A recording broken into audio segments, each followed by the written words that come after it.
हमारे वैदिक शास्त्रों के अनुसार, वैदिक परंपरा के अनुसार 2 जन्म होते हैं बच्चे के, है ना। एक जन्म होता है मां के गर्भ से और दूसरा जन्म होता है आचार्य के गर्भ से, तब द्विज बनता है, दूसरा जन्म उसका होता है ना।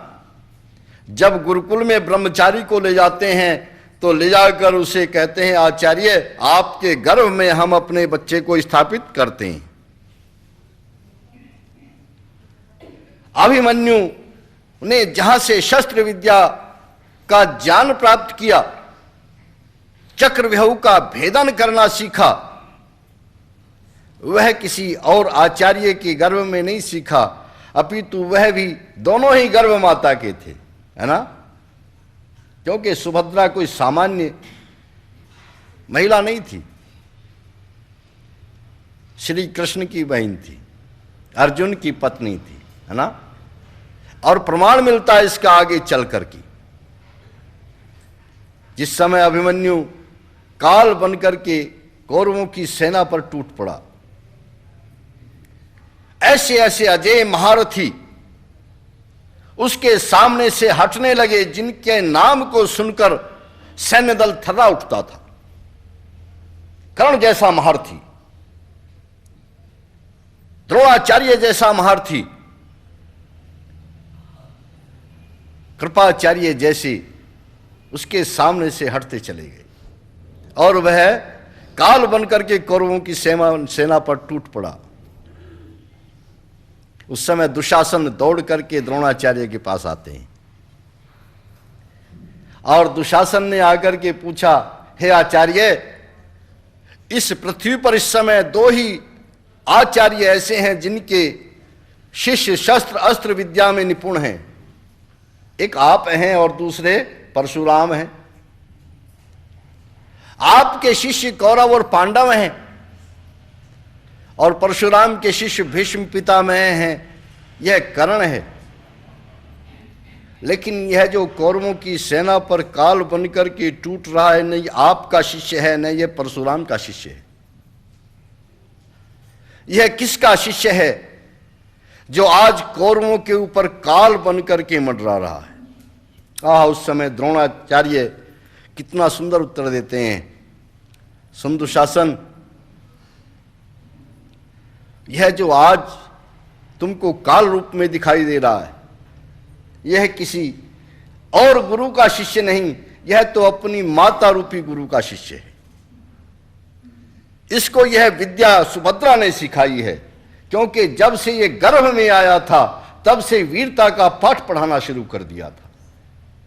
जब बादल गरजते थे तो सुभद्रा आकर के बादलों को संबोधित करते हुए कहती थी, यह बादलों गरजना बंद कर दो।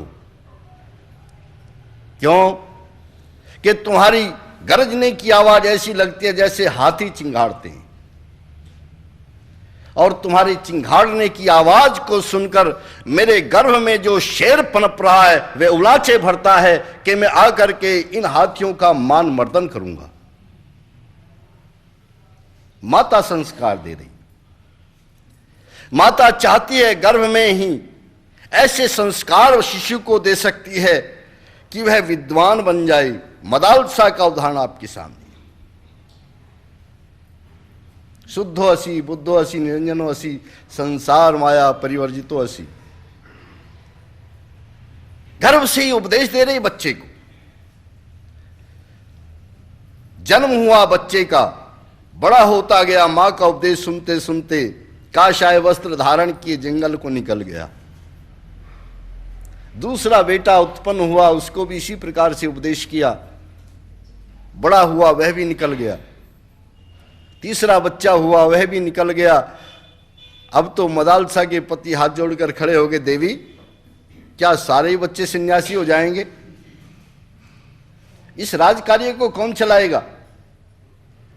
मदालसा कहती है, अब की बार मैं जो बच्चा पैदा करूंगी वह राजा होगा, है ना। मां जैसा चाहती है अपने गर्भस्थ शिशु को वैसी संस्कार देकर बना देती है। इसीलिए कहा माता निर्माता भवति, माता निर्माण करने वाली होती। और ऋषि ऐसी माताओं को धन्य कह रहे हैं,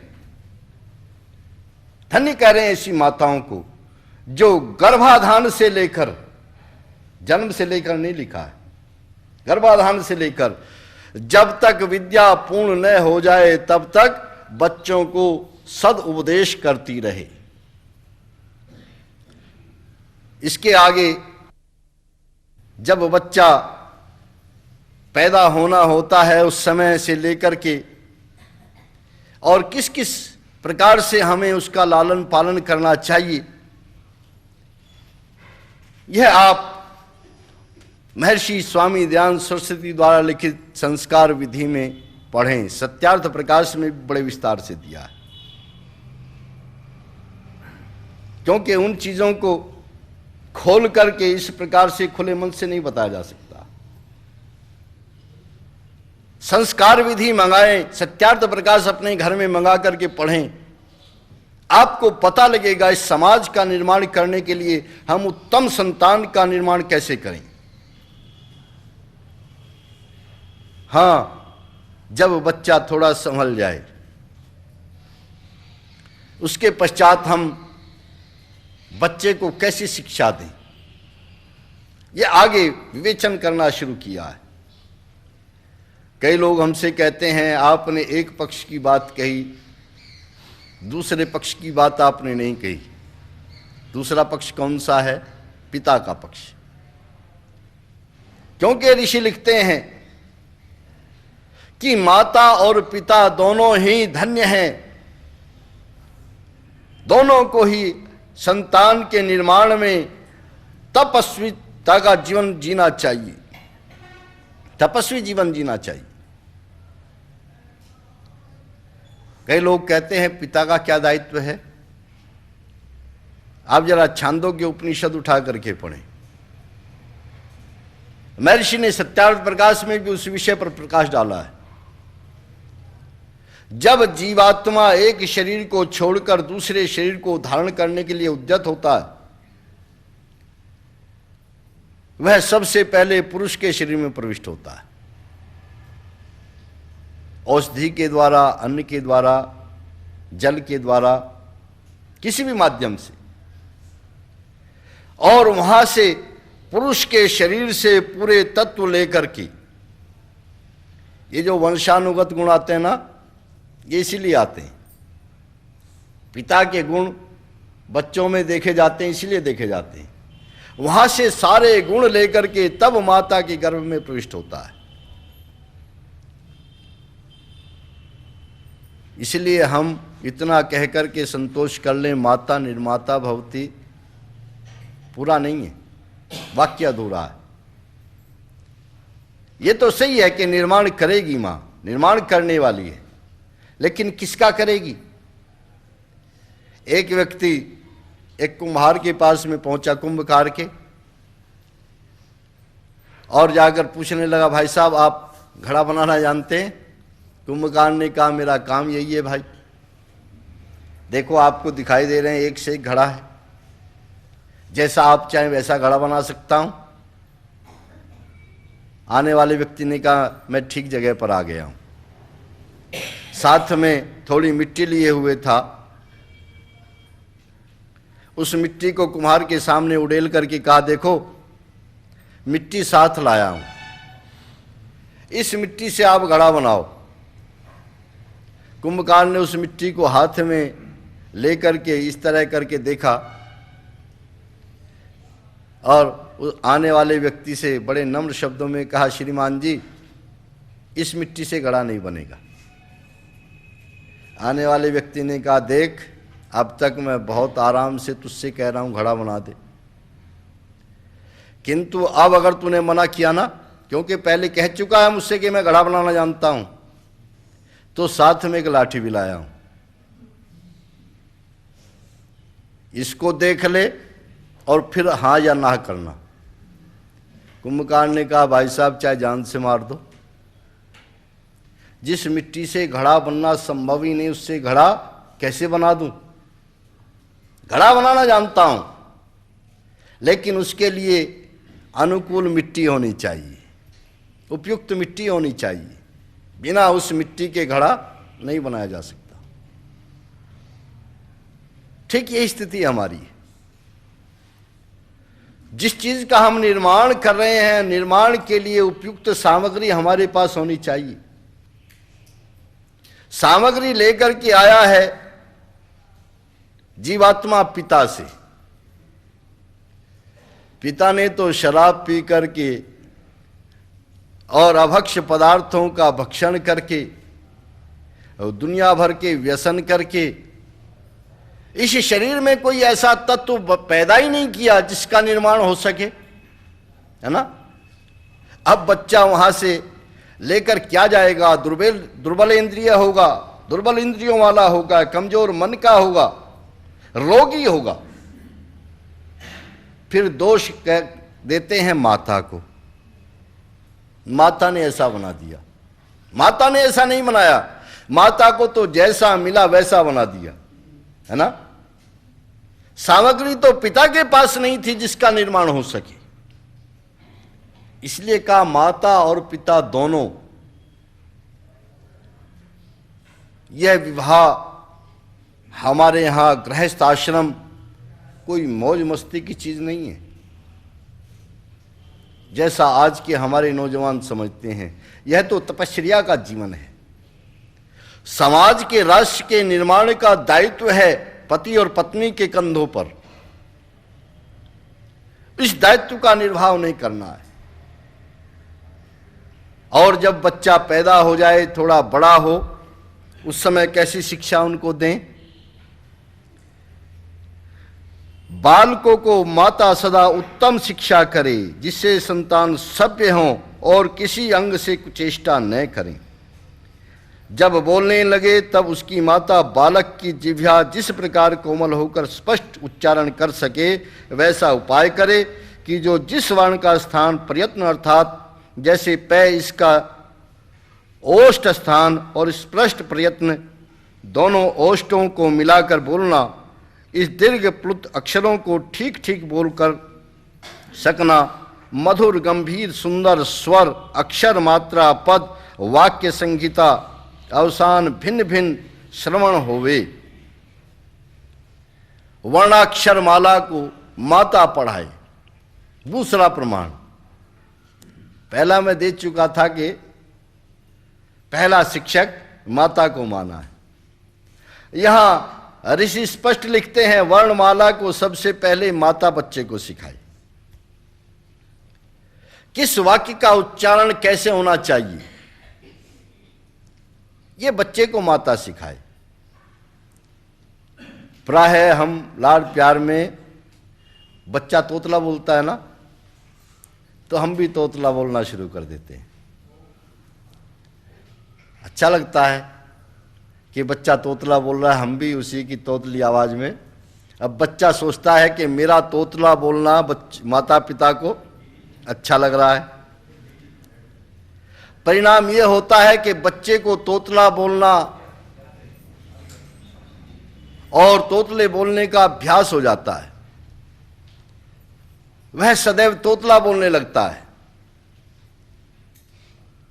और आगे चलकर आप तुतलाने को बंद कराना चाहें, डॉक्टरों के पास ले जाते हैं, ये करते हैं वो करते हैं, लेकिन वह तुतलाना उसका खत्म नहीं होता। ऋषि दयानंद कहते हैं ऐसा न करो। बच्चे की वाणी को इस प्रकार से बनाओ कि वह हर शब्द का सही सही उच्चारण कर सके। और इसके लिए संस्कार विधि में उन्होंने एक विधान भी दिया है, क्योंकि हमारे यहाँ जो भी संस्कार बच्चे के होते हैं वो पूर्णतः वैज्ञानिक हैं, उनके अंदर रहस्य छुपा हुआ है। वे बच्चे का निर्माण इस ढंग से करते हैं कि बच्चा सुयोग्य बने, सुशील बने और वह राष्ट्र का प्रहरी बने। बच्चे के जन्म के समय ऋषि लिखते हैं कि सोने की सलाखा ले लो या सोने का कोई और लो और बच्चे की जिह्वा के ऊपर शहद से ओम अक्षर बनाओ। शहद उस समय देने से जो माता के गर्भ की गर्मी बच्चे के अंदर जमा हो गई वह निकल जाएगी, और दूसरा जिह्वा के ऊपर जो साधक वादक तंतु होते हैं वो सब नष्ट हो जाएंगे, बच्चा स्पष्ट बोलेगा। अन्यथा यदि जिह्वा पर वह साधक वादक तंतु ठहरे रहते हैं तो फिर बच्चा स्पष्ट नहीं बोलता, तुतला कर बोलता है। और इससे आगे एक बड़े कमाल की शिक्षा की बात ऋषि दयानंद ने लिखी है। प्रायः माताएं घरों में काम करती हैं और वे काम करते समय चाहती हैं कि बच्चा उनको परेशान न करे, है ना। बच्चे के अंदर जिज्ञासाएं पनपती हैं और उन जिज्ञासाओं को शांत करने के लिए वह मां से बार बार पूछता है। मां किसी काम में लगी है, मां चुप करने के लिए उसे डरा देती है ना। चुप बैठ जा नहीं तो और साधु आ जाएगा। गांव में तो उसको भूत प्रेत से डरा देती हैं, कन कौवे से डरा देती हैं माताएं, और बचने के लिए एक गलत तरीका अपना लेती है। ये परंपरा गलत है, क्योंकि आप जिसको बच्चा समझ रही हैं उसके अंदर जिज्ञासाओं का भंडार है, उसके अंदर बहुत सारे प्रश्न अंगड़ाइयां ले रहे हैं। वह अपने चारों तरफ फैली हुई चीजों का ज्ञान प्राप्त करना चाहता है। इसीलिए सृष्टि के प्रारंभ में सबसे पहली माता कौन बना? परमपिता परमात्मा। और माता बनकर के उसने उपदेश दिया वेद का। किस रूप में दिया? जिस रूप में इस सांसारिक माता को उपदेश देने की शिक्षा ऋषि दयानंद लिख रहे हैं, शब्द अर्थ संबंध रूप में, शब्द अर्थ संबंध रूप में जान दिया। क्योंकि जिज्ञासाएं पैदा हुई सृष्टि के अंदर फैले हुए पदार्थों को जानने की, यह क्या है, यह क्या है, यह क्या है, इसके अंदर क्या गुण है, इसके अंदर क्या गुण है, इसके अंदर क्या गुण है। परमपिता परमात्मा ने चार ऋषियों को जो उसका ज्ञान ग्रहण करने में समर्थ थे और सबसे अधिक पुण्यात्मा थे, उनको माध्यम बनाया और उनको माध्यम बना करके सब पदार्थों का ज्ञान कराया। इस पदार्थ में ये गुण है, इस पदार्थ में ये गुण है, इस पदार्थ में ये गुण है। और जिन मंत्रों के माध्यम से संसार के पदार्थों का ज्ञान कराया, उन मंत्रों के संकलन को नाम दिया ऋग्वेद। जिन मंत्रों के माध्यम से गुणों के पश्चात कर्म के विधान का उल्लेख किया, कर्म कैसे करोगे, कर्म क्या करें, कैसे कर्म, इसका उपयोग कैसे करें, इस गुण को कैसे उपयोग में लाएं, जिन मंत्रों के माध्यम से यह उपदेश किया, उन मंत्रों के संकलन का नाम रखा गया यजुर्वेद। ईश्वर की उपासना कैसे करें, आनंद की प्राप्ति कैसे करें, जिन मंत्रों के माध्यम से यह उपदेश किया गया, उन मंत्रों के संकलन का नाम रखा गया सामवेद। और पृथ्वी से लेकर के ब्रह्म पर्यंत जितनी भी विद्याएं हैं उनका उल्लेख जिन मंत्रों में किया गया, उन मंत्रों के संकलन का नाम रखा गया अथर्ववेद। और इन सब वेदों को मिलाकर के इनको क्या संबोधन दिया गया? क्यों जी, बता सकते हो? मंत्र बोल देता हूं, आपकी समझ में आ जाएगा। वेद माता प्रचोदयंताम, है ना। वेद को अनूठा संबोधन दिया है। वेद को कहीं पिता नहीं कहा, वेद को कहीं पर और कोई नाम भी नहीं दिया, वेद को माता कहकर संबोधित किया है। क्योंकि संसार के पदार्थों का सबसे पहले ज्ञान कराने वाली तो माता ही होती है ना, और पिता का ज्ञान कराने वाली भी माता ही होती है। पिता का ज्ञान भी बिना माता के कोई नहीं करा सकता। कई लोग कहते जी कैसी बात कह रहे हो, हमें पता है हम अपने बच्चों के पिता हैं। मैं कहता हूं आपको भी पता नहीं किस बच्चे का कौन वास्तविक पिता है, यह केवल और केवल मात्र बच्चे की मां जानती है और दूसरा कोई नहीं जानता। हाँ, जिसे बच्चे की मां कह देती है बेटा यह तेरा पिता है, बस बच्चे के सामने उसको पिता मानने के सिवाय और कोई रास्ता नहीं, बाध्य है वो उसको पिता मानने के लिए। और आप करके देख लेना, एक्सपेरिमेंट करते रहना चाहिए, क्योंकि एक्सपेरिमेंट करते रहने से व्यक्ति की आस्था बढ़ जाती है सत्य की खोज में। बच्चा पैदा हो और अपनी पत्नी से कहो देवी इस बच्चे को यह शिक्षा प्रदान करो कि मैं इसका पिता नहीं, कोई और है, और आपकी पत्नी उस बच्चे को शिक्षा देना शुरू करे बेटा ये जो है ना ये तेरे पिता नहीं है, तेरे पिता कोई और है, और मां का उपदेश सुनता हुआ बच्चा बड़ा हो जाए, आप सर पटक करके बैठ जाना, उस बच्चे से अपने आप को पिता नहीं कहलवा सकते हो, क्योंकि बच्चे के पास मां से बड़ा और कोई प्रमाण नहीं। एक तो रहस्य है वेद को माता कहने में, क्योंकि जैसे हमारा संसार में एक पिता होता है ऐसे सब जीवात्माओं का भी एक पिता है जिसको परम पिता कहते हैं, किंतु प्रकृति के आवरण के कारण आकर के हम उसके स्वरूप को भूल बैठे। जानना चाहते हैं वह पिता कौन है, कैसा है,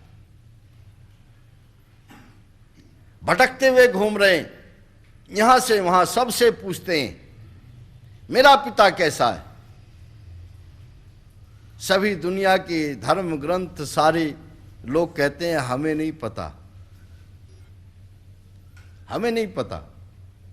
आकर के फिर अंत में वेद माता की गोदी में बैठता है और पूछता है ऐ मां जरा बता तो सही मेरा पिता कैसा है। तो वेद माता कहती है आ मेरे पुत्र मैं तुझे बताती हूं तेरा पिता कैसा है।